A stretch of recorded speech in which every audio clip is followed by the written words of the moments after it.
अगर आप मार्वल की कॉमिक्स और एमसीयू दोनों फॉलो करते हो तो आपने एक चीज जरूर नोटिस की होगी कि Marvel most of the time comics के आइडियाज को सीधे कॉपी नहीं करता है, बल्कि उनको थोड़ा चेंज करके सिनेमैटिक वर्जन बनाता है। और इसी से रिलेटेड अभी रिसेंटली इंटरनेट पर एक इंटरेस्टिंग र्यूमर सर्कुलेट हो रही है। अपकमिंग अवेंजर्स डूम्सडे और अवेंजर्स सीक्रेट वॉर्स में लोकी का रोल कुछ कुछ वैसा ही हो सकता है जैसे कॉमिक बुक्स में बियॉन्डर का रोल था ओरिजिनल सीक्रेट वॉर्स की स्टोरी लाइन में। और अगर आप थोड़ा ध्यान से लोकी की जर्नी देखोगे एमसीयू में तो ये र्यूमर काफी बिलीवेबल भी लगता है। एक्चुअली एमसीयू में लोकी का कैरेक्टर आर्क इतना यूनिक है कि वो इजीली एक बियॉन्डर टाइप कॉस्मिक रोल में फिट हो सकता है।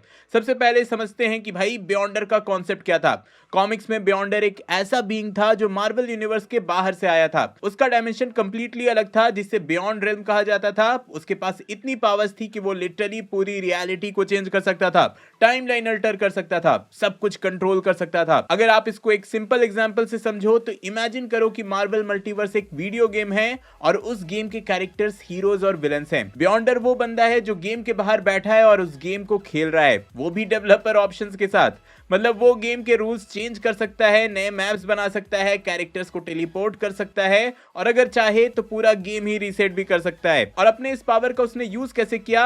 अपनी क्यूरियोसिटी खत्म करने के लिए। कॉमिक बुक की स्टोरी लाइन में बियॉन्डर को सबसे ज्यादा क्यूरियोसिटी थी एक चीज की कि डिफरेंट ह्यूमंस सुपर पावर्स के साथ क्या करते हैं, कैसे बिहेव करते हैं। इसी क्यूरियोसिटी की वजह से उसने एक्सपेरिमेंट किया। उसने मार्वल यूनिवर्स के सबसे पावरफुल हीरोज और विलन्स को उनके टाइमलाइन से उठाकर एक नई जगह पर डाल दिया जिसका नाम था बैटल वर्ल्ड। और वहां उसने एक सिंपल रूल अनाउंस किया, slay your enemies and all your desire shall be yours. मतलब अगर कोई अपने एनिमीज को हरा दे तो उसे जो चाहिए वो मिल जाएगा। इसलिए वहां हीरोज और विलन्स एक ह्यूज वॉर में इन्वॉल्व हो गए।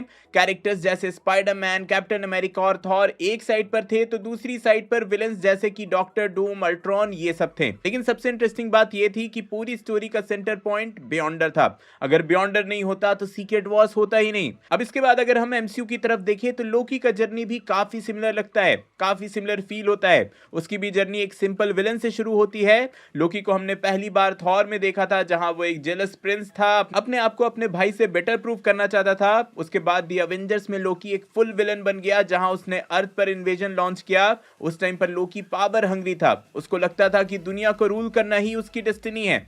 लेकिन टाइम के साथ एमसीयू ने लोकी का कैरेक्टर कंप्लीटली चेंज कर दिया। धीरे धीरे लोकी का रिडेम्पशन आर्क स्टार्ट हुआ, स्पेशली थॉर रैग्नारॉक और बाद में लोकी के सीरीज में। लोकी की सीरीज में हमने देखा कि उसको पता चलता है कि मल्टीवर्स जो है वो एक्चुअली एक बहुत ही बड़ा सिस्टम है जिसे मैनेज करना पड़ता है। टीवीए नाम की ऑर्गेनाइजेशन टाइमलाइंस को कंट्रोल करती है जिसके पीछे ही हु रिमेन्स है। यहां लोकी को समझ आता है कि उसकी लाइफ में कुछ भी हुआ हो वो एक प्री डिटरमिन्ड स्टोरी का पार्ट था जहां उसके पास कोई भी फ्री विल नहीं थी। ये रियलाइजेशन उसको कंप्लीटली चेंज कर देता है। लोकी पहली बार अपने सेल्फिश गोल्स से ऊपर सोचना शुरू करता है और फिर सीजन 2 के एंडिंग में लोकी एक ऐसा डिसीजन लेता है जो उसको एमसीयू के सबसे पावरफुल कैरेक्टर्स में से एक बना देता है। सीरीज के फिनाले में लोकी बेसिकली पूरे मल्टीवर्स को कोलैप्स होने से बचाता है। वो टाइमलाइन को अपने हाथों से होल्ड करता है और उनको एक नया शेप देता है और बन जाता है गॉड ऑफ स्टोरीज। अगर आप उस सीन को याद करो तो लोकी एक थ्रोन पर बैठा होता है और उसके आसपास इन्फिनिट टाइमलाइन ब्रांचेस की तरह स्प्रेड हो रही होती हैं और यहीं पर एक ह्यूज पैरेलल क्रिएट होता है बियॉन्डर के कॉन्सेप्ट के साथ, बियॉन्डर की स्टोरी के साथ। बियॉन्डर भी एक ऐसा बीइंग था जो पूरी रियलिटी को ऑब्जर्व करता था और उसको कंट्रोल कर सकता था।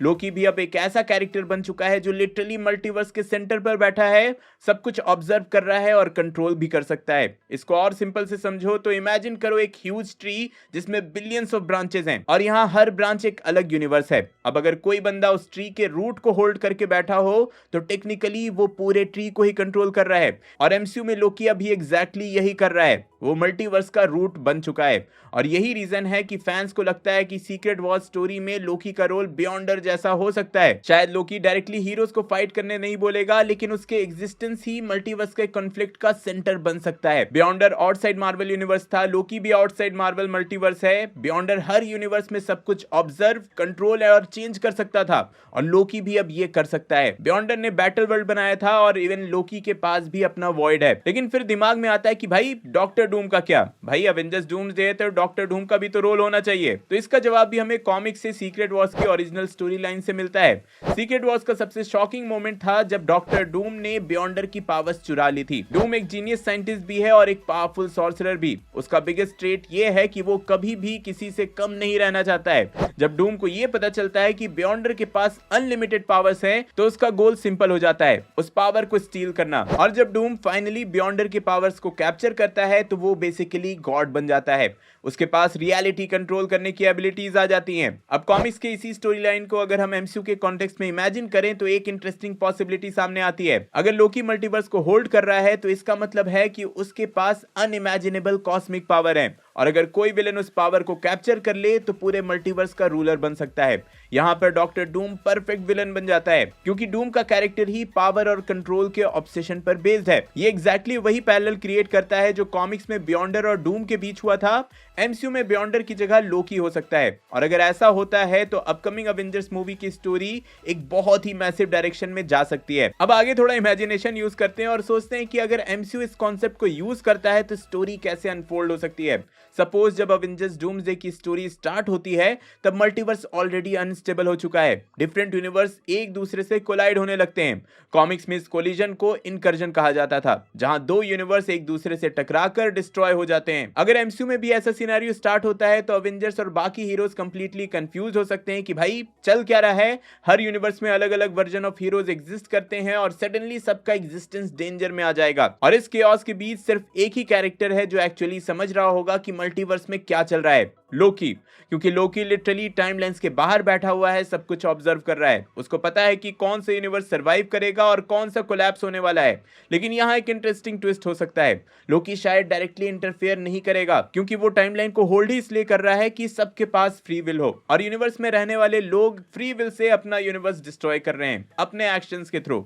अब इमेजिन करो कि डॉक्टर डूम को पता चल जाता है कि मल्टीवर्स का रियल पावर सोर्स लोकी है। अगर उसको पता चल जाए कि एक सिंगल बीइंग पूरे मल्टीवर्स को कंट्रोल कर रहा है तो नेचुरली डूम का नेक्स्ट स्टेप होगा उस पावर को कैप्चर करना। कॉमिक्स में भी डूम ने एग्जैक्टली यही किया था बियॉन्डर के साथ। उसने एक कॉम्प्लिकेटेड प्लान बनाया था और बियॉन्डर की पावर एब्जॉर्ब कर ली थी। ऑब्वियसली मूवी में ऐसा करने का एक पर्सनल रीजन दिया जाएगा, बिल्कुल वैसे ही जैसे थैनोस का दिया गया था, जिससे ऑडियंस थोड़ा इमोशनली डूम से भी कनेक्ट कर पाए, उसके साइड का भी रीजन समझ पाए। अगर एमसीयू इस आइडिया को अडेप्ट करता है तो डूम शायद टीवीए या मल्टीवर्स के सिस्टम को स्टडी करेगा और इवेंचुअली लोकी तक पहुंचने का तरीका ढूंढ लेगा। और जब डूम लोकी की पावर कैप्चर करेगा तब स्टोरी एक कंप्लीटली न्यू डायरेक्शन में चली जाएगी। डूम मल्टीवर्स को डिस्ट्रॉय नहीं करेगा बल्कि उसको अपने हिसाब से रीबिल्ड करेगा। मे बी वो वही करेगा जो ही हू रिमेन्स ने किया था, क्योंकि लॉजिकली सोचो तो पहले इस मूवी की जगह अवेंजर्स कैंग डायनेस्टी आने वाली थी। और इसी के बाद आता है कॉमिक बुक से सीक्रेट वॉर्स का सबसे iconic concept, battle world. Comics में जब यूनिवर्स कोलैप्स होने लगे थे तब डूम ने उनके बचे हुए पीसेस को जोड़कर एक नया प्लेनेट ही बना दिया था, जिसका नाम होता है बैटल वर्ल्ड। कह सकते हो कि ये पैच वर्क वर्ल्ड होता है जहां अलग अलग यूनिवर्स के पार्ट्स एक साथ जोड़ दिए गए थे।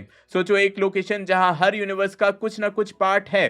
कहीं एक जगह स्पाइडरमैन का न्यूयॉर्क है तो वही कुछ किलोमीटर बाद एक्समैन का म्यूटेंट टेरिटरी है, और इसी के बीच कहीं पर अवेंजर्स का बैटलफील्ड है। अगर एमसीयू में डूम लोकी की पावर ले लेता है तो वो भी एग्जैक्टली ऐसा ही वर्ल्ड क्रिएट कर सकता है, जो कि आई गेस वॉइड में होगा। वॉइड के अंदर ऑलरेडी मल्टीवर्स से कई चीजें आते रहती हैं, तो मल्टीवर्स के बचे हुए पीसेस को जोड़कर एक नए रियलिटी बना सकता है जहां का वो खुद एक रूलर होगा। और इसी वर्ल्ड पर अवेंजर्स और दूसरे हीरोज को उसके अगेंस्ट फाइट करना पड़ेगा। यहां पर यूनिवर्स के कैरेक्टर्स एक साथ आ सकते हैं। इस पॉइंट पर लोकी का रोल और भी इमोशनल हो सकता है, क्योंकि लोकी ओरिजिनली विलेन था, फिर उसका रिडेम्पशन आर्क हुआ और फाइनली वो मल्टीवर्स का प्रोटेक्टर बन गया। अगर डूम उसकी पावर चुरा लेता है तो लोकी इनडायरेक्टली मल्टीवर्स डिस्ट्रक्शन का रीजन बन जाएगा, लेकिन यही ट्रेजेडी उसके स्टोरी का इमोशनल सेंटर भी होगा। शायद लोकी ही हीरोज को गाइड करे कि डूम को कैसे डिफीट करना है। ये एक परफेक्ट पोएटिक एंडिंग हो जाएगी लोकी के कैरेक्टर के लिए, जहां इन द एंड मोस्टली लोकी का सैक्रिफाइस डूम के एंडिंग का नतीजा होगा। सेम उसी वे में जहां टोनी स्टार्क का सैक्रिफाइस थैनोस की एंडिंग का नतीजा था। तो हाँ, ये था role of Loki in Doomsday and Secret Wars. I hope आपको वीडियो अच्छी लगी होगी। हाँ तो लाइक करना,